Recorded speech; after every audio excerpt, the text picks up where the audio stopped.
Et c'est pourquoi je dis que la guerre n'a pas encore commencé, elle va commencer maintenant.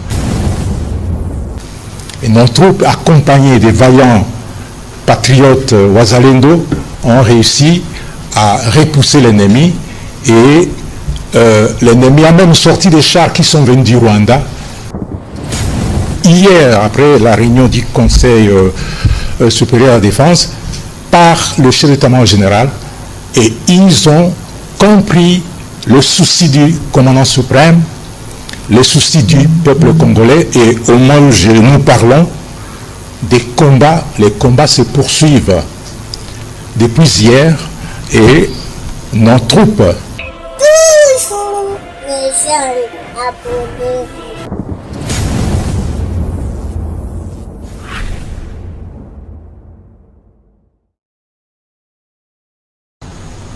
Et c'est pourquoi je dis que la guerre n'a pas encore commencé, elle va commencer maintenant. Mais d'ailleurs, on ne les laissera pas entrer à Goma. Ça, c'est une certitude. Il était gouverneur militaire du Nord Kivu, et quand la situation s'est empirée du côté de Mubambiro et de Sake, il était obligé d'aller accompagner les commandants de la 34e région militaire pour essayer de galvaniser les troupes qui étaient au front, qui stoppaient l'avancée de l'ennemi et qui l'ont fait reculer. Et c'est dans ces entrefaits que les snipers de l'armée rwandaise l'ont identifié, ils ont tiré sur lui. Et lorsqu'il a été atteint, il y a ces gardes qui ont essayé de le secourir. Il y a un qui est tombé avec lui, et deux autres qui sont blessés, qui sont aujourd'hui soignés dans les hôpitaux, dans les formations médicales spécialisées.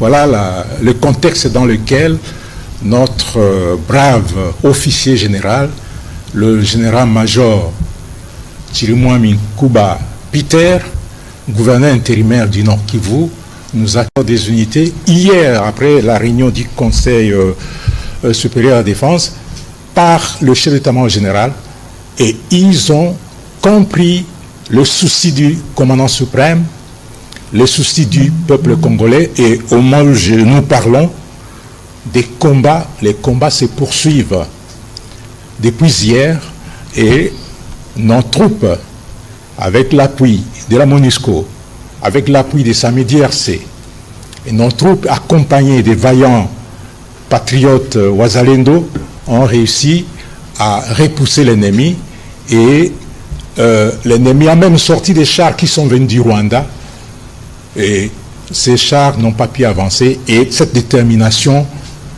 est sans pareil, et les forces armées et tous les partenaires sont déterminés à barrer la route à ces aventuriers, à ces aventures du Rwanda. Et donc voilà. Pas seulement on cache les morts, mais on trompe la population, les veuves et les enfants, que les militaires sont en opération, soit au Mozambique, soit en Centrafrique, soit... Et les gens ne reviendront plus. Et si quelques Rwandais et Rwandaises peuvent nous écouter ici, il faut qu'ils sachent que nombre de leurs militaires qui sont venus en République démocratique du Congo ne rentreront plus à Kigali et au Rwanda. Donc ça, c'est le message que je lance au Rwanda. S'il y a des militaires qui sont envoyés sur la ligne de front, c'est le moment de ne plus venir ici au Congo parce qu'ils seront saucissonnés par nos forces armées. Alors, les 48 heures que ces terroristes ont évoquées, qu'est-ce que ça signifie? En fait, c'est la stratégie de ces agresseurs. C'est que la bataille de Mubambiro et de Sake sur la colline qu'on appelle Macha, c'est à gauche de la cité de Sake, et sur les 3 antennes, et sur la route qui va vers Kimoka en allant vers Kichanga, ils ont subi d'énormes pertes. Alors, quand ils annoncent 48 heures comme un ultimatum, c'est une manière de vouloir se reposer pour se réorganiser. Et donc, l'appel que moi j'ai fait aux forces armées, c'est de considérer que dans ce temps ici, ces 48 heures, où ils pensent donner un ultimatum, c'est comment récupérer tous les corps, les blessés, et recompléter les unités pour faire un nouvel assaut sur nos forces armées. C'est le moment de les traquer, de ne pas leur laisser une seule seconde. Et là, vous trouverez qu'ils seront mis en état. Donc, c'est la stratégie rwandaise, c'est connu. Quand ils ont tué, ils ont abattu l'avion de Habyarimana, ils étaient à Arusha en train de parler pour dire non, nous temporisons un peu, nous allons voir. Entre-temps, ils ont abattu l'avion et c'est là l'élément déclencheur du génocide. Donc, nous savons leur méthode de travail.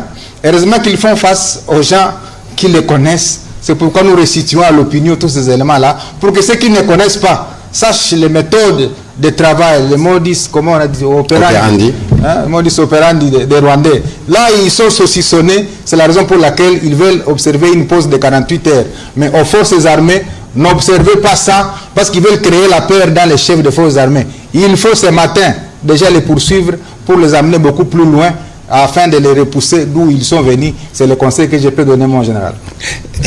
Bonjour Jean-Baptiste Placard. Bonjour Julien Coquelroem. Pourquoi donc les dirigeants congolais peinent-ils autant à mobiliser la communauté internationale, y compris l'Afrique, en faveur des sanctions contre le Rwanda pour son soutien au M23, alors que la collusion entre Kigali et le M23 semble attestée par les Nations Unies? À l'évidence, aucun pays ne voudrait se brouiller avec Paul Kagame pour faire plaisir à Félix Tshisekedi. Non pas qu'il conteste la responsabilité du Rwanda dans cette rébellion, mais il se trouve que le dirigeant rwandais a acquis sur l'échiquier africain une envergure telle que nul n'ose l'embarrasser pour juste contenter les Congolais. Tous ont conscience que nous vivons une ère d'injustice auquel les États réagissent non pas en fonction de la nature ou de la gravité des faits, mais en fonction du poids ou de l'importance de ceux qui les commettent ou les subissent. Plutôt que de s'agacer de l'indifférence bienveillante de la communauté internationale vis-à-vis du Rwanda, Félix Tshisekedi devrait peut-être convaincre son peuple de ce que le chemin de l'honneur pour les Congolais est de défendre leur patrie. Au regard des enjeux, les Congolais seraient bien naïfs de croire que des sanctions suffiraient à dissuader Paul Kagame de soutenir le M23, que le ministre congolais de la communication lui-même qualifie de pantin.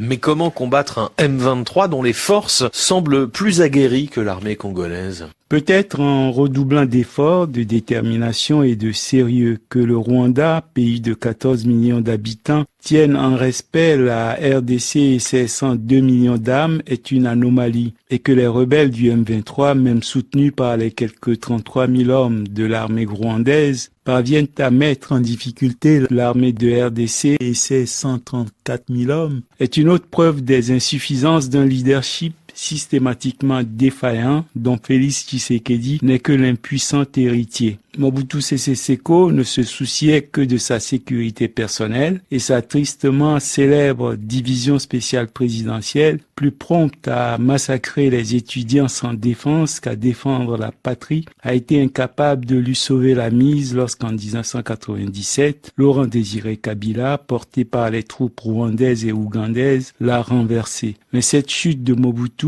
partait d'une faute politique. Comme partout où des nationaux vont chercher des mercenaires ou des armées étrangères pour conquérir le pouvoir ou le conserver. D'ailleurs, lorsque, n'en pouvant plus de la tutelle de ses parrains rwandais et ougandais, Kabila a voulu s'en émanciper, il a eu droit à une suite de petites guerres, un assassinat, puis des générations spontanées de rébellions dont le M23 n'est que l'ultime succédané. Et chaque fois, les dirigeants ont appelé au secours des voisins qui se sont révélés être de gloutons prédateurs, trop heureux d'avoir table ouverte au festin du sous-sol congolais. N'est-ce pas un peu cruel, Jean-Baptiste, de suggérer que les prédateurs ont été conviés par les Congolais eux-mêmes? Toute l'Afrique crierait à l'impérialisme si des Chinois, des Français ou des Américains s'introduisaient dans tel pays africain pour extraire les minerais de son sous-sol sans autre forme de procès.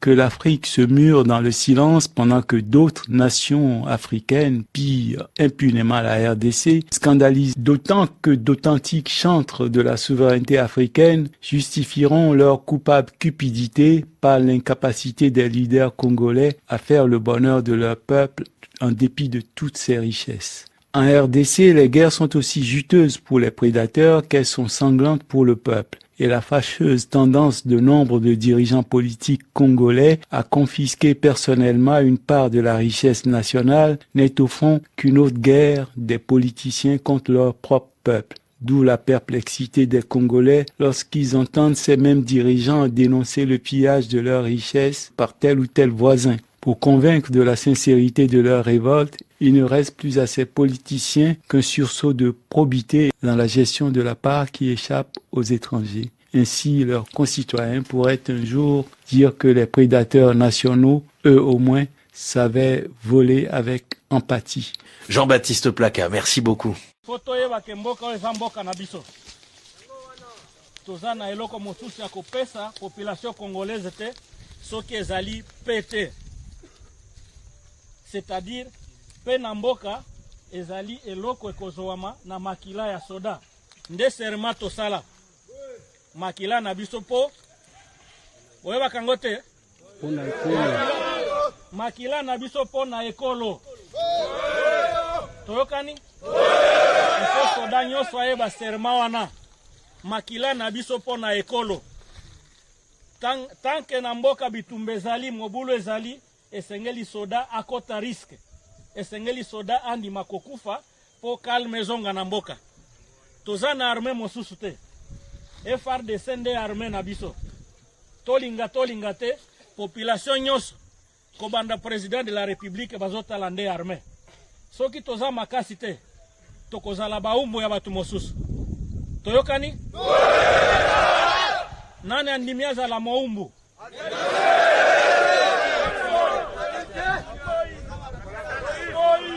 mutu andimi azala moumbu aza te na saki munguna aza penza na saki te akabi ngomba oyo ya saki wana asikotaki ntina barriere na biso bapeme na barriere bonde unasema je longwe deja bonde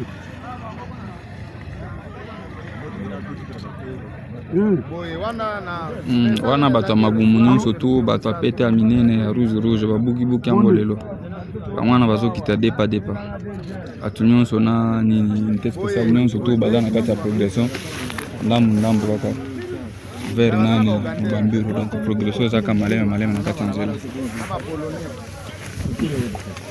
jimele mwana utiwaki yango yona pardon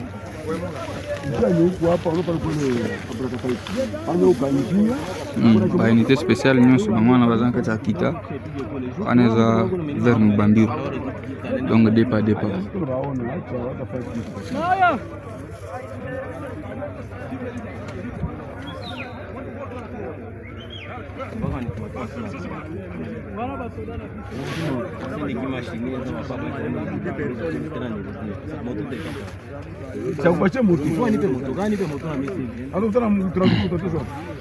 zande ya koyinda FARDC depa tozokita na biso mubambiru awa oyo ekoya atokende okufa toboma na biso nyonso kuna kasi nyonso tu bamwana baza marche baza kati ya kita nyonso baza kati ya kita bamwana kaka ndenge bozomona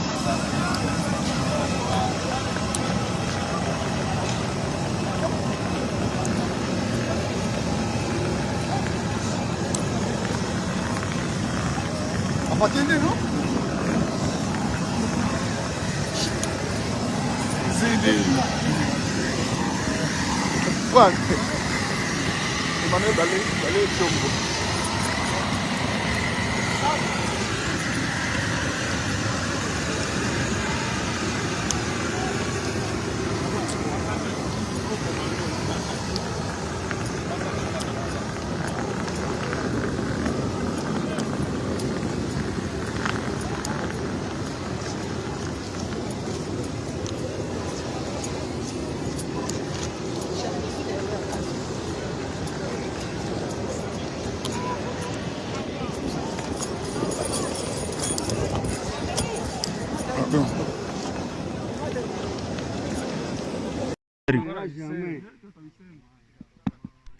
Saidi sangapi? Wale walikimbia, Mungu nakimbia, mnakimbia Goma. Hapa saini 6h juste sisi tungali paka Kanyama oro.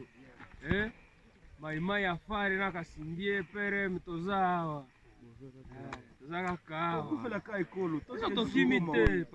Kanyama oro yangoyo. Bomona. Kanyama oro.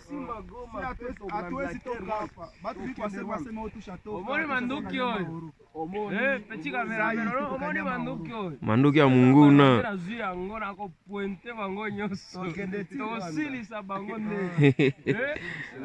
Basa na mabulu te koleka biso amndungu na bango nyonso betaki ti elembi ya biso zo pouvoir ti bana bakosala nini Rwanda kuna Kagame so ama ele asimba makali bola mana e ba Monisco bakimi bakimi lokola ba boibi.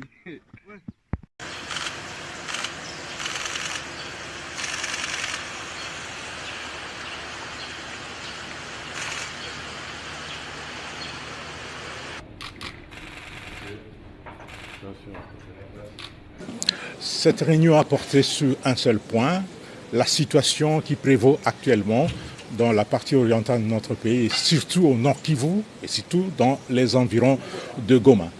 Le commandant suprême a donné des instructions fermes pour que l'ennemi qui est en train de nous attaquer, pour que l'agresseur soit traqué jusque dans son dernier retranchement, qu'il soit repoussé loin de Goma et poursuivi jusqu'à récupérer l'ensemble du territoire national qu'il occupe.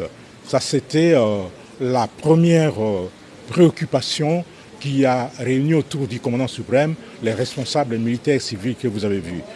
Le deuxième problème, et c'était une information très capitale, c'était l'annonce du décès du gouverneur du Nord Kivu, le général-major Chirimwami Nkuba Peter, qui est tombé l'arme armée au champ d'honneur. Il a été blessé, on l'a évacué et tout a été fait pour qu'il arrive à Kinshasa et que l'enchemine pour des soins appropriés à l'extérieur du pays. Mais malheureusement, il a succombé de ses blessures. Voilà l'essentiel de tout cela et les honneurs lui seront rendus lors des obsèques nationales qui seront organisées ici à Kinshasa. Le message que je voudrais adresser aux militaires des forces armées et à tous les défenseurs de la République, et particulièrement aux vaillants combattants ou à Zalendo, VDP, est celui-ci. La meilleure façon de venger le général Chirimwami est de repousser ces agresseurs et de récupérer toutes les localités qu'ils occupent aujourd'hui. C'est un devoir, c'est une obligation et cette obligation est patriotique.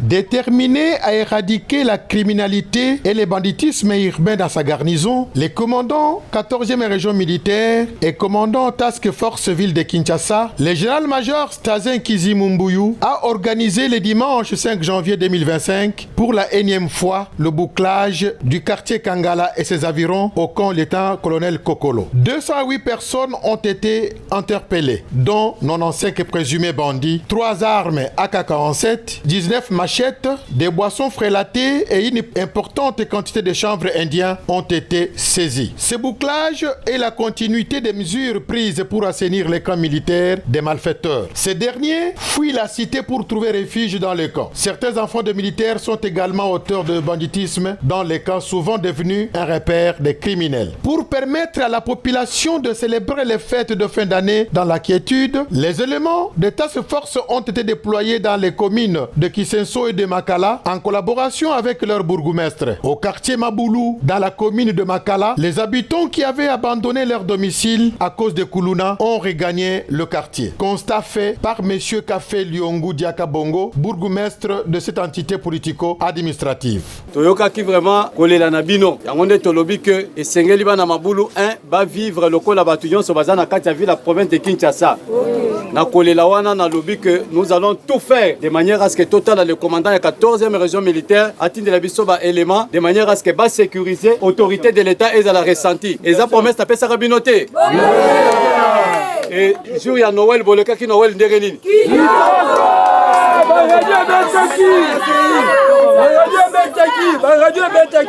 Donc lokola ba radio boyoka ba radio kala.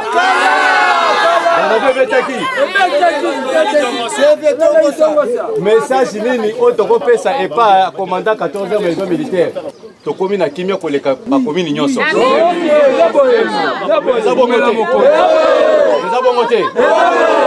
Alors, nous devons imprimer une dynamique de gouvernance sécuritaire participative. Il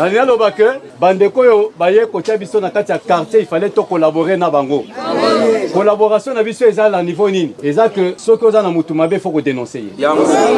Parce que biso pe batomaka la complice na ba voyou. Est-ce que ba zombie bana mafuba ba jefte ba bandiko violer bino bozoma na bango c'est. Kosenga bino parce que na minute elenge César Kimia bypass César Kimia, OK César Kimia. Direction mafuba pe. Ce déploiement des forces de défense et de sécurité de la 14e région militaire s'étendra progressivement dans d'autres communes en appui à l'opération Ndobo de la police nationale congolaise.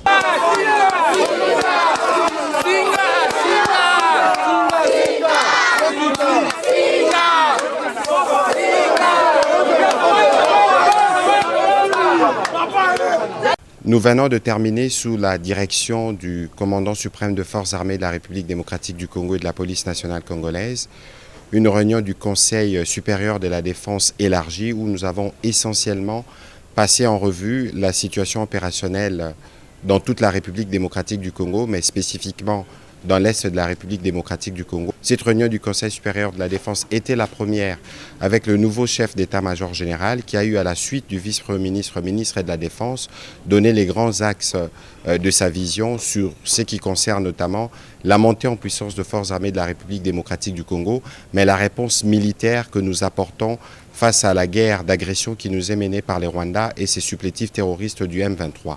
Comme vous l'avez suivi à travers les médias ce matin, dans le rapport qui a été fait par le chef d'état-major général, nos troupes ont repris l'initiative et nous ne voulons pas aller dans des annonces, mais vous allez voir que dans le jour qui vient, la montée en puissance de forces armées de la République démocratique du Congo va se poursuivre et les pans du territoire qui sont occupés par les forces d'agression seront récupérés. Nous aurons régulièrement l'occasion de vous faire le point de ces progrès.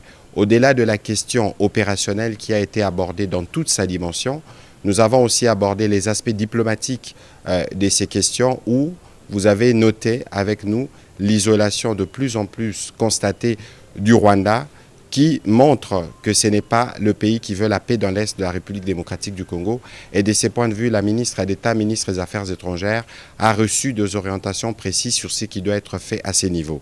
Dans le même esprit, les aspects judiciaires doivent se poursuivre parce que nous notons, au vu de l'évolution de la situation, des comportements, des attitudes hauts de mots qui sont suspects, qui ne sont pas de nature à renforcer l'unité nationale ou l'union derrière nos forces armées de la République démocratique du Congo pour mettre fin à cette situation d'agression. Les ministres de la Justice, mais aussi l'auditeur général de forces armées de la République démocratique du Congo, qui participaient à la réunion, vont tous prendre des dispositions à leur niveau pour s'assurer que tout comportement à caractère subversif qui ne rentre pas dans l'objectif premier de la reprise de l'intégrité territoriale de d'autres pays, c'est des comportements qui pourront être sanctionnés.